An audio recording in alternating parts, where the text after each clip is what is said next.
The people who call you a loser today may be the same people begging for your help tomorrow. The words didn't mean anything to me when I first heard them. They sounded like one of those inspirational quotes printed on cheap coffee mugs or stitched on a throw pillows nobody actually read. But standing in Terminal C at Chicago O'Hare International Airport with my suitcase lying on its side and my boarding pass suddenly marked invalid across the screen, I realized life had a cruel sense of timing. My name is Ethan Carter, and exactly 2 years ago, my own family left me behind without looking back. It happened on a rainy Thursday morning in early October.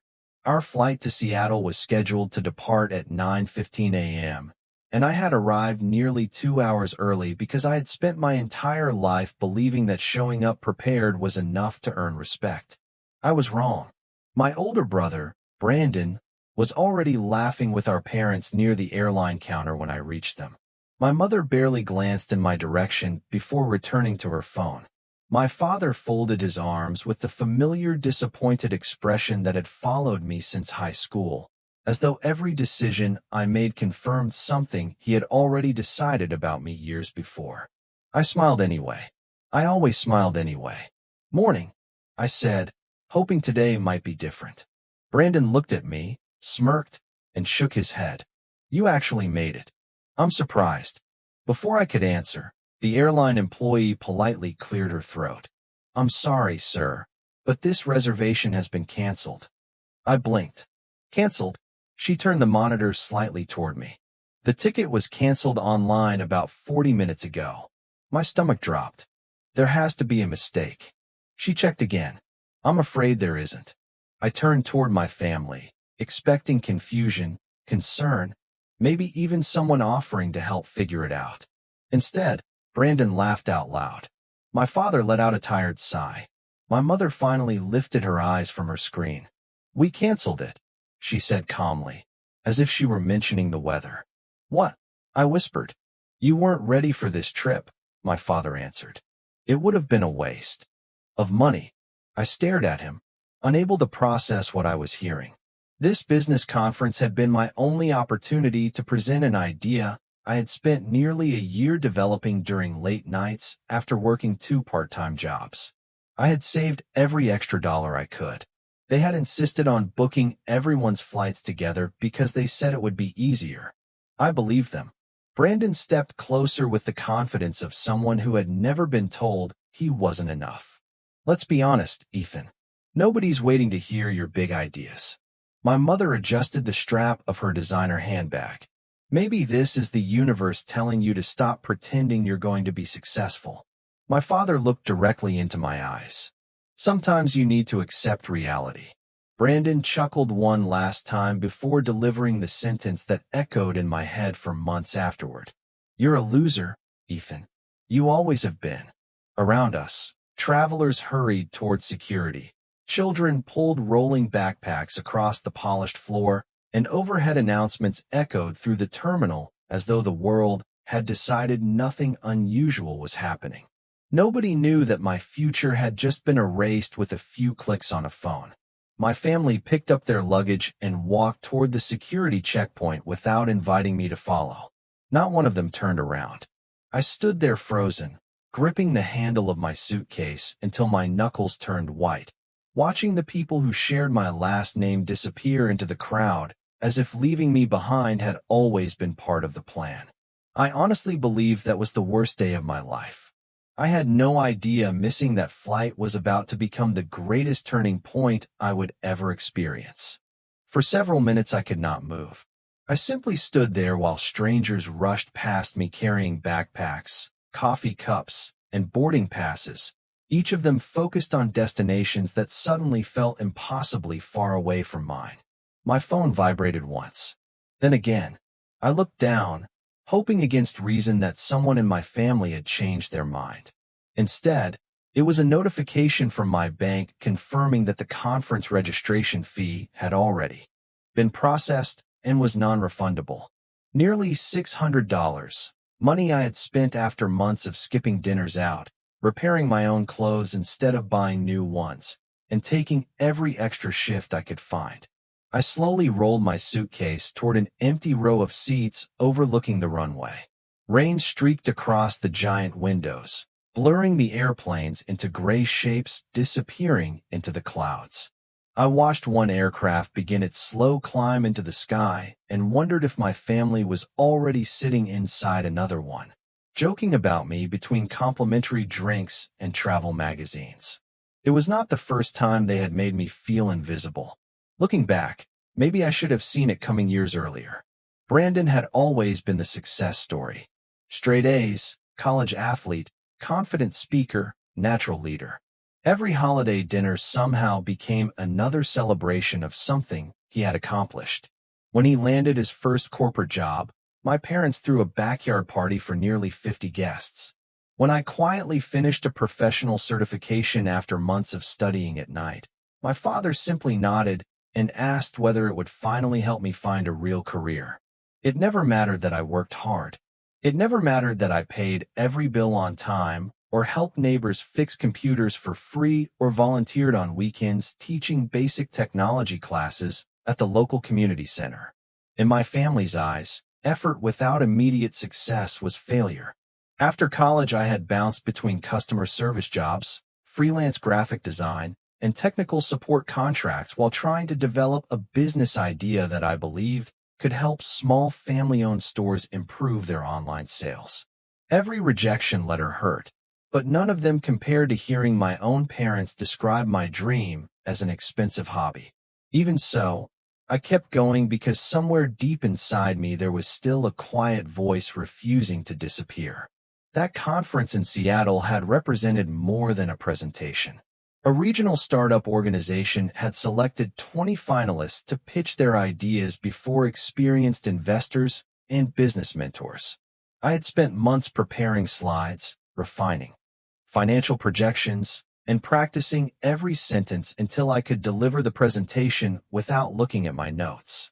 I knew the odds were slim, but for the first time I felt that someone outside my family had seen potential in me. Now it was over before it had even begun. Around noon, I finally called the conference organizer, hoping there might be some miracle.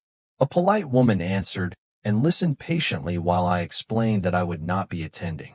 She sounded genuinely disappointed. "We were looking forward to meeting you, Ethan," she said. "Your application stood out because it focused on helping small businesses instead of chasing trends." I thanked her and apologized. After hanging up, I sat in silence for several minutes replaying her words. Someone who had never met me believed I had something worth hearing. That simple thought felt strangely unfamiliar. I eventually picked up my suitcase and walked toward the airport exit. The automatic doors slid open, and cool autumn air rushed across my face. I had no destination anymore, only a long train ride back to my tiny apartment on the northwest side of Chicago. As I stepped onto the sidewalk, another airplane roared overhead, climbing higher into the dark sky. I watched it until it disappeared into the clouds, never imagining that a single unexpected conversation only minutes away was about to change the direction of my entire life. The rain had eased into a cold drizzle by the time I reached the rideshare pickup area, but every bench was occupied by travelers waiting for delayed transportation. I pulled the hood of my jacket over my head and started walking without any real destination, hoping the movement would quiet the storm inside my mind. About halfway down the sidewalk, I noticed an elderly man struggling with a large rolling suitcase that had tipped onto its side near the curb. People walked around him as though he were invisible, each person too busy catching flights or checking notifications to stop for even a few seconds. I hesitated only for a moment before setting my own suitcase down and walking over. "Would you like a hand, sir?" I asked. He looked up with tired blue eyes and offered an embarrassed smile. "I would appreciate that more than you know." Together we lifted the heavy suitcase back onto its wheels. As we did, a leather portfolio slipped from the top and scattered papers across the wet sidewalk. Without thinking, I knelt down and gathered every page before the rain could ruin them. Charts, financial reports, handwritten notes, and presentation materials covered the ground. I carefully arranged everything in the same order before handing the folder back.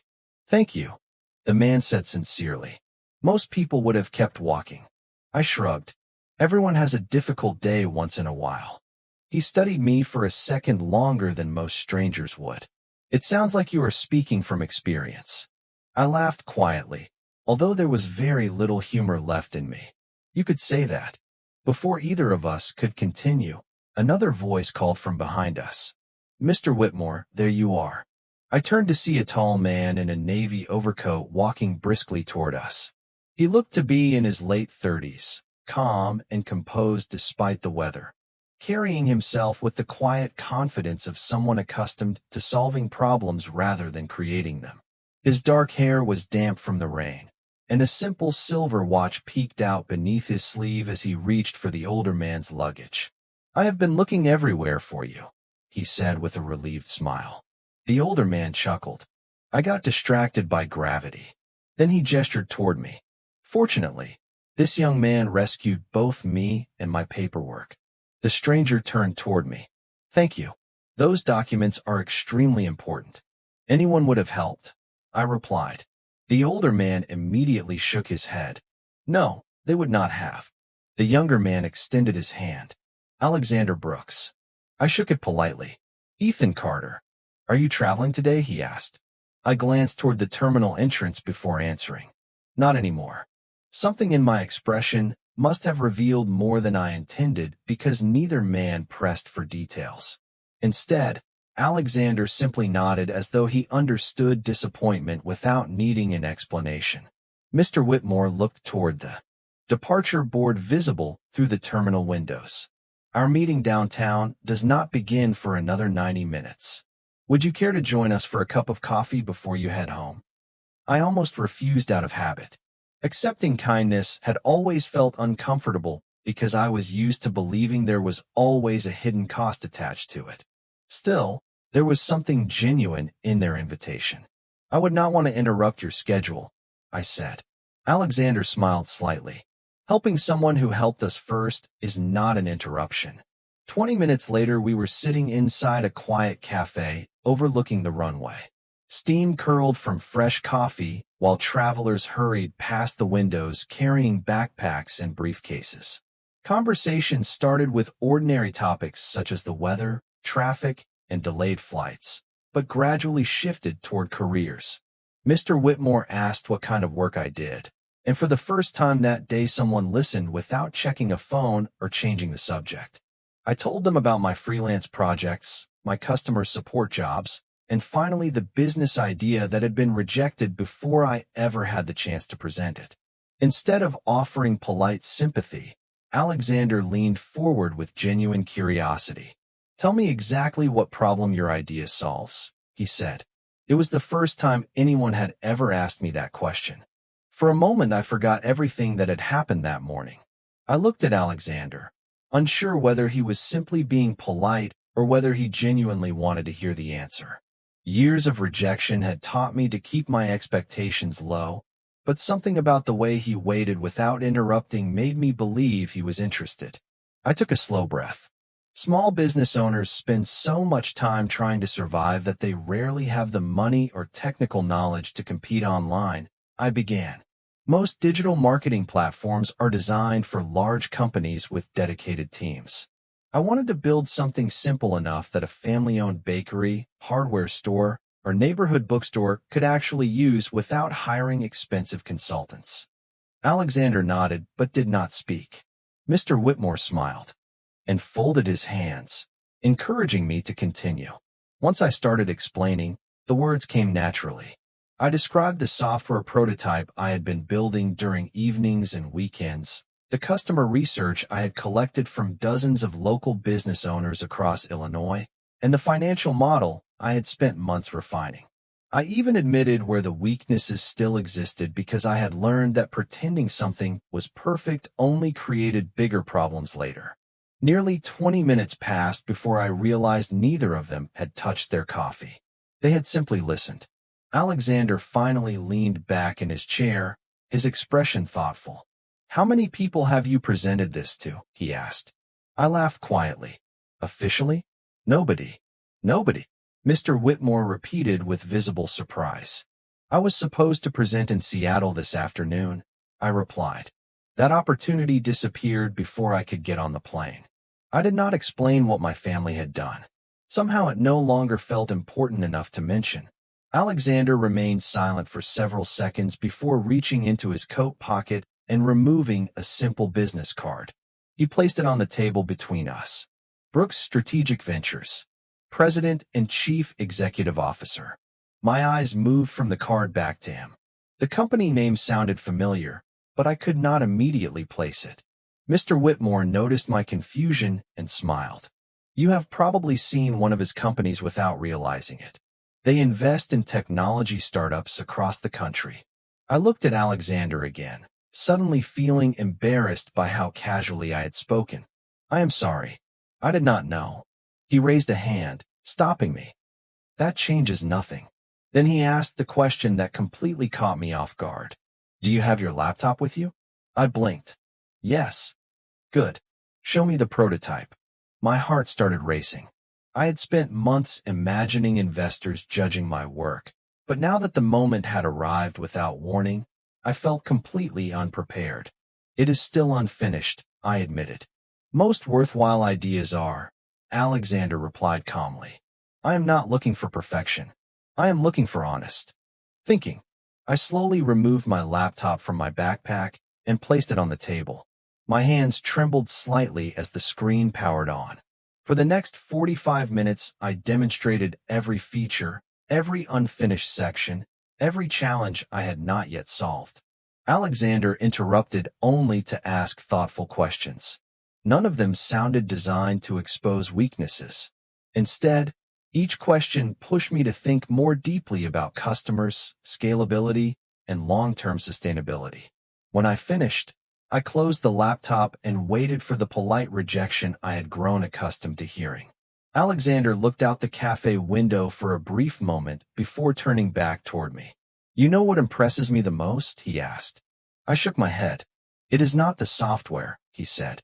It is the way you respond when something does not work.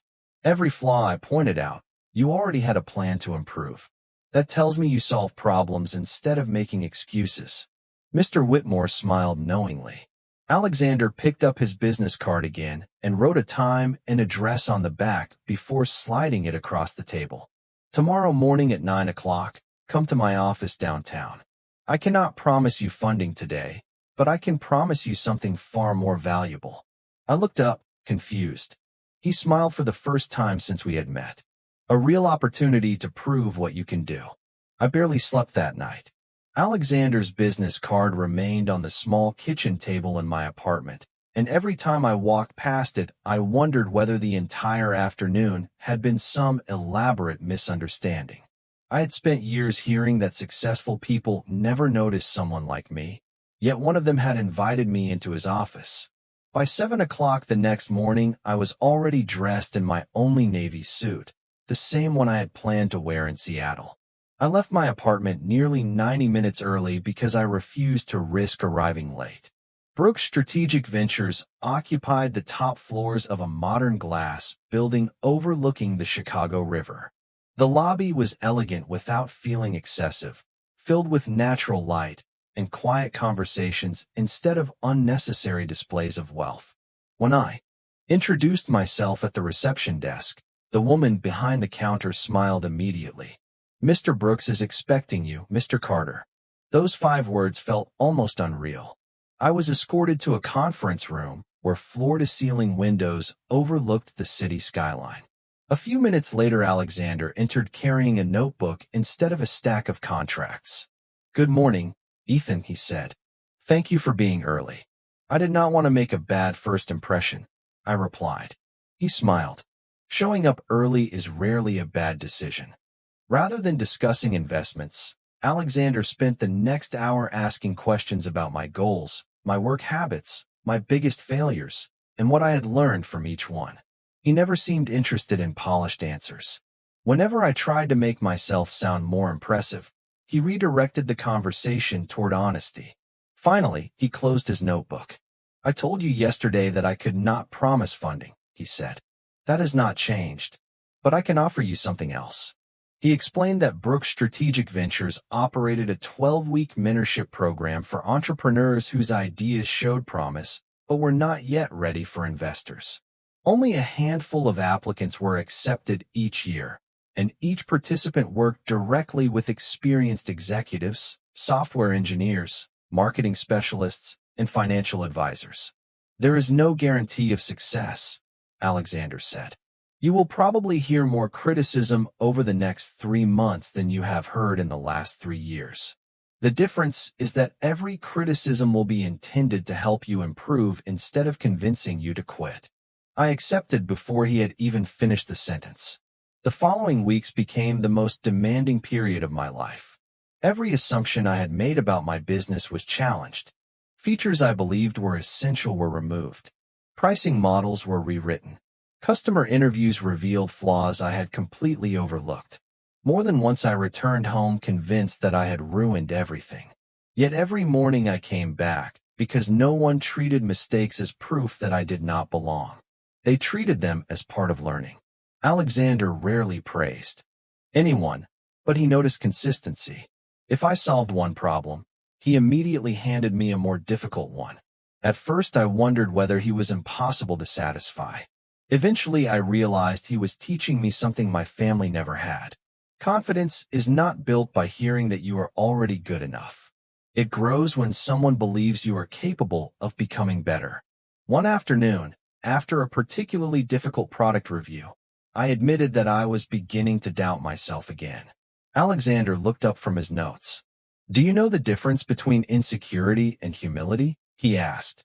I shook my head. Insecurity says failure defines you. Humility says failure teaches you. They may look similar from the outside, but they lead to completely different lives. Those words stayed with me. Slowly my prototype evolved into a product that real business owners wanted to test. Local shop owners began using early versions and offering practical feedback. For the first time, customers I had never met thanked me for making something that saved them time and reduced their stress. Every message reminded me why I had started in the first place. Months earlier, I had believed one canceled flight had ended my future. Now, standing in a conference room surrounded by people who expected me to succeed instead of fail, I finally understood that the opportunity one had missed was only preparing me for one far greater than I could have imagined. 3 months passed faster than I thought possible. The mentorship program officially ended, but my journey was only beginning. By then, the prototype I had once nervously demonstrated on a coffee shop table had transformed into a polished platform that several dozen small businesses across Illinois were already using every day. Family-owned bakeries tracked online orders more efficiently. Independent bookstores reached customers they had never been able to reach before. Local hardware stores simplified inventory updates without hiring expensive consultants. Every success story reminded me why I had refused to give up. Brooks Strategic Ventures did not hand me success. They gave me the knowledge, discipline, and opportunity to earn it. After reviewing customer feedback and 6 months of steady growth, Alexander invited me into his office one Friday afternoon.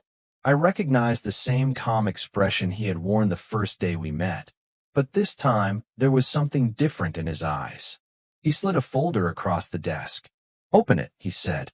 Inside was a formal investment proposal. Brooks Strategic Ventures was prepared to become the lead investor in my company, providing enough funding to hire engineers, expand customer support, and launch the platform nationwide. I stared at the document in complete silence.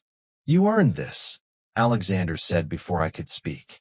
"Not because I met you at an airport, but because every week since then you have proven that you are willing to learn faster than most people are willing to complain."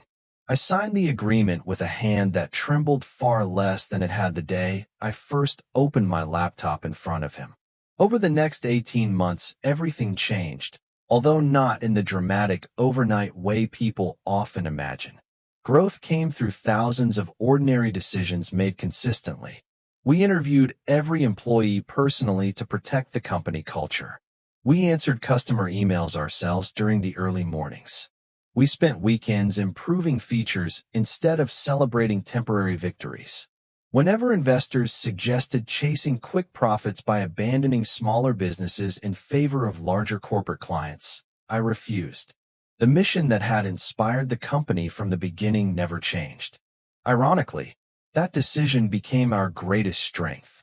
Independent business owners trusted us because they knew we genuinely understood their challenges. Word spread from one community to another. Customer numbers doubled, then doubled again. Industry publications began mentioning our software as one of the fastest-growing platforms serving small businesses in the Midwest. Invitations to entrepreneurship conferences started arriving regularly. This time, nobody could cancel my seat. During one conference in Denver, a speaker unexpectedly canceled because of a weather delay. The organizers asked whether I would be willing to fill the vacant session. With only 30 minutes to prepare, I smiled at the irony.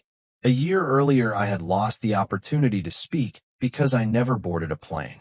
Now I was being handed a stage because I happened to be there. The presentation received a standing ovation, but what mattered most happened afterward. Several young entrepreneurs approached me, admitting they had almost abandoned their own ideas after repeated failures. I recognized the uncertainty in their faces because I had once carried the same expression. Instead of talking about revenue or awards, I told them the truth. Success rarely begins when the world believes in you. More often, it begins when you continue working even after the people closest to you stop believing. As the company expanded into neighboring states, my life became almost unrecognizable compared to the one I had lived before that rainy morning in Chicago. I moved into a modest condominium overlooking the river, not because I wanted to impress anyone, but because for the first time I could choose where I lived without worrying about the next paycheck.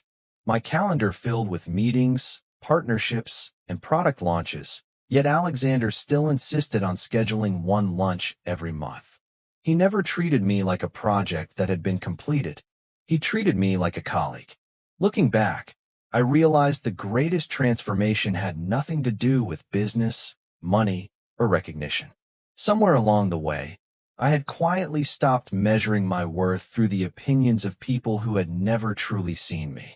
I finally understood that confidence is built one honest decision at a time, until one day you wake up and realize the person who once doubted every step has become someone capable of leading others forward. Nearly 2 years passed before I heard from my family again. It happened on an ordinary Tuesday afternoon while I was reviewing customer feedback with my product team. My phone, which rarely rang during meetings, lit up with a number I had not seen in a very long time. It was my mother.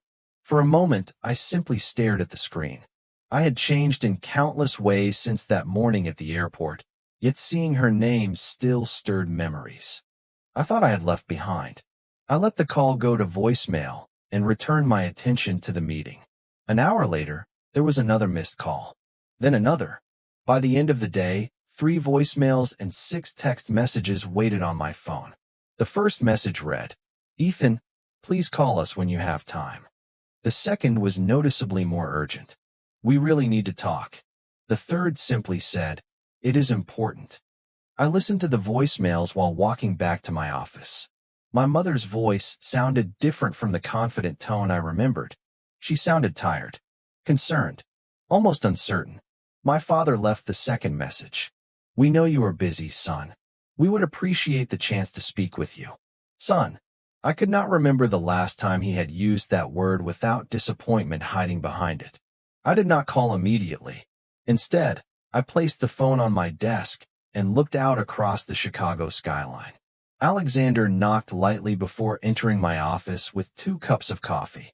He noticed my expression almost instantly. "Something happened?" he asked. I handed him the phone. After reading the messages, he quietly returned it. "How do you feel?" he asked. It was a simple question, but not an easy one to answer. I expected anger. I expected satisfaction.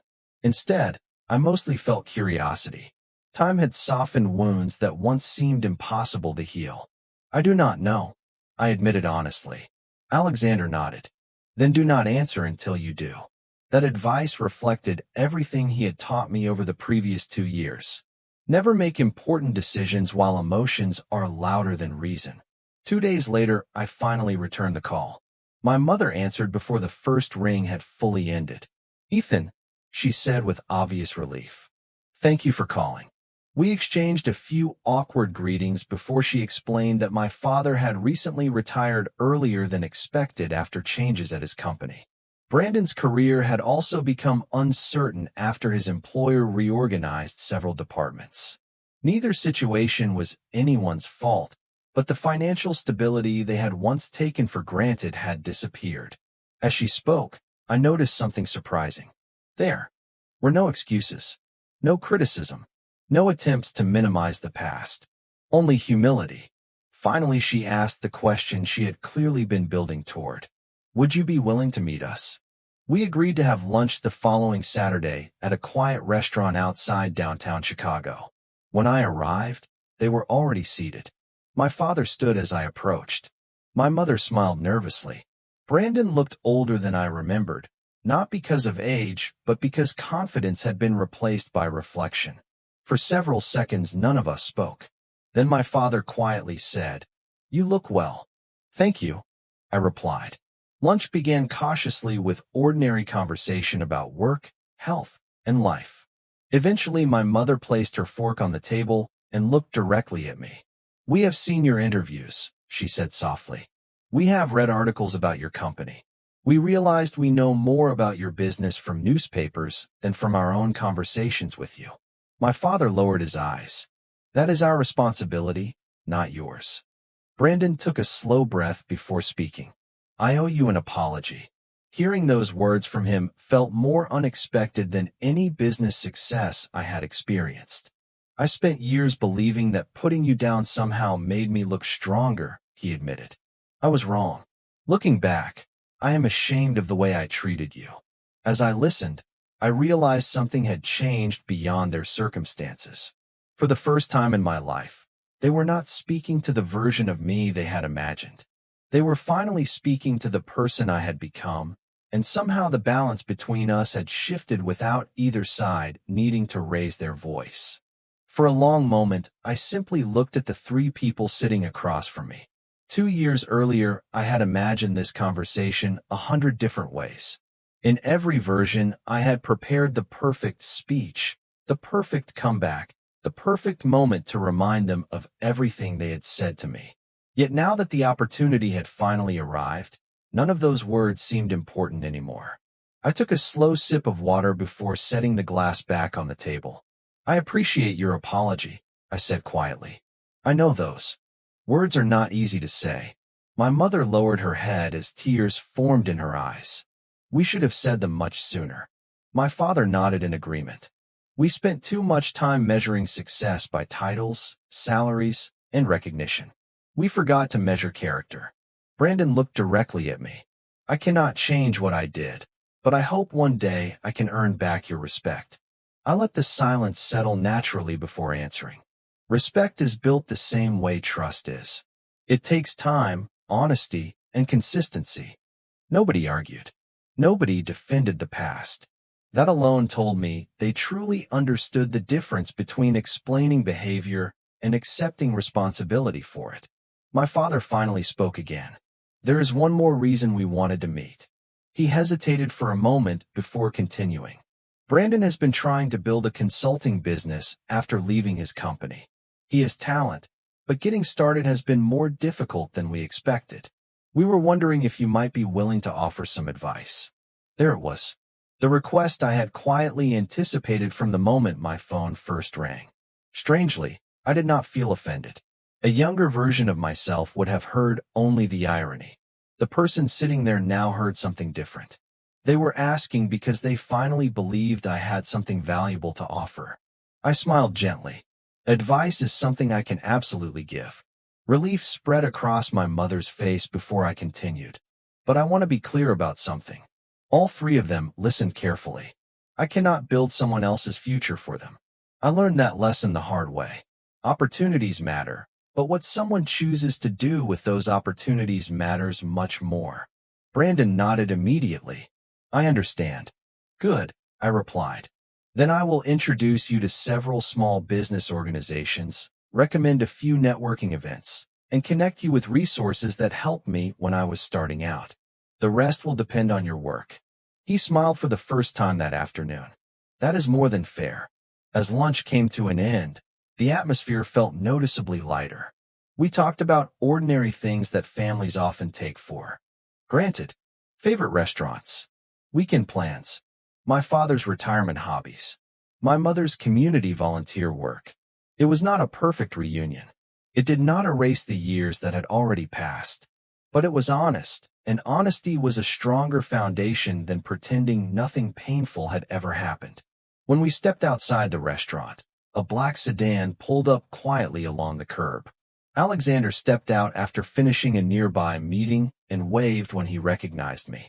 I had mentioned to him earlier that morning where I would be having lunch, although neither of us expected our schedules to overlap.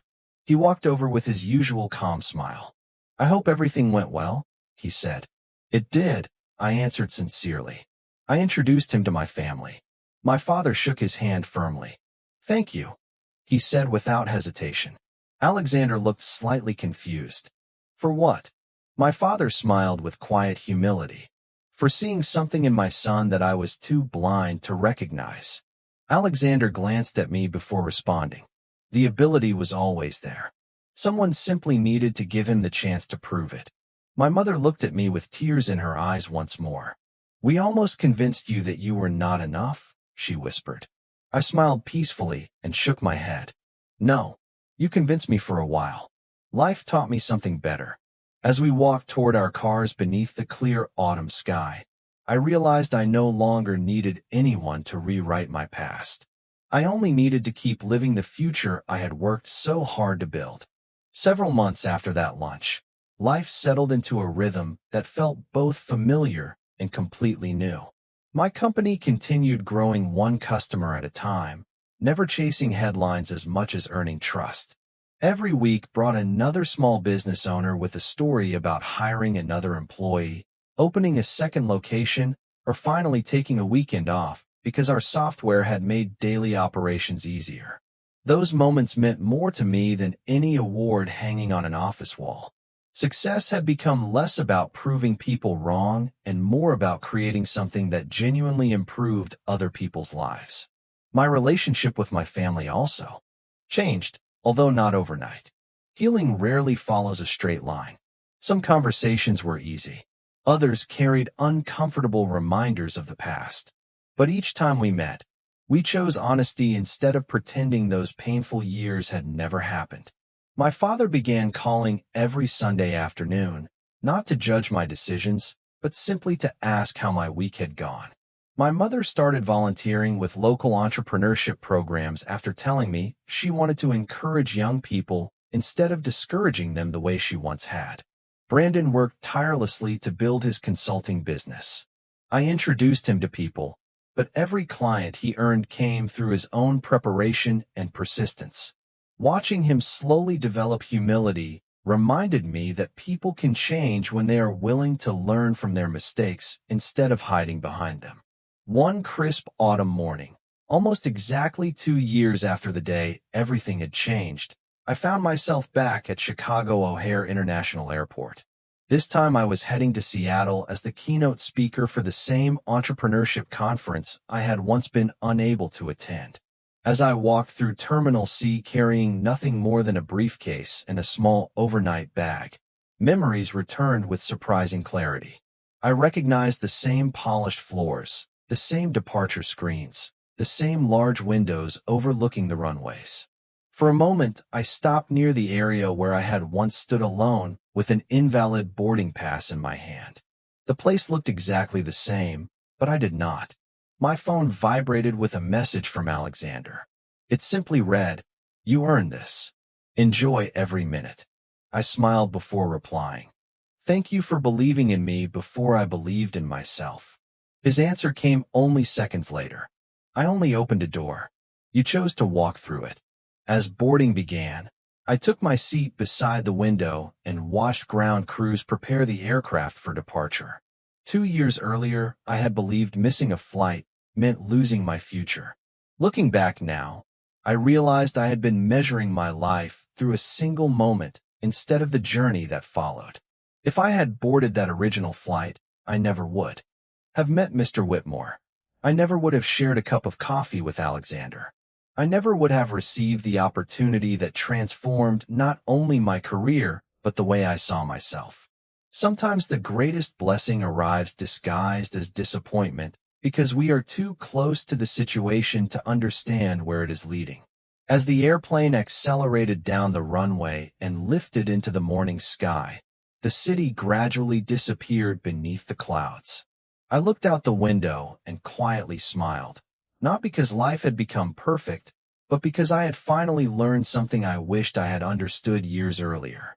Other people's opinions can influence your confidence, but they do not determine your value. Rejection can delay your plans, but it does not define your destination.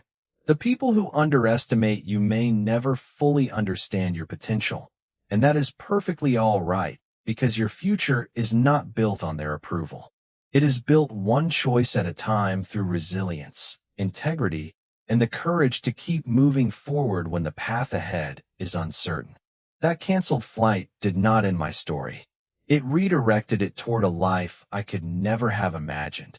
And every time I board an airplane now, I quietly remember the young man who once believed he had been left behind, grateful that he chose not to give up on the journey that was still waiting for him.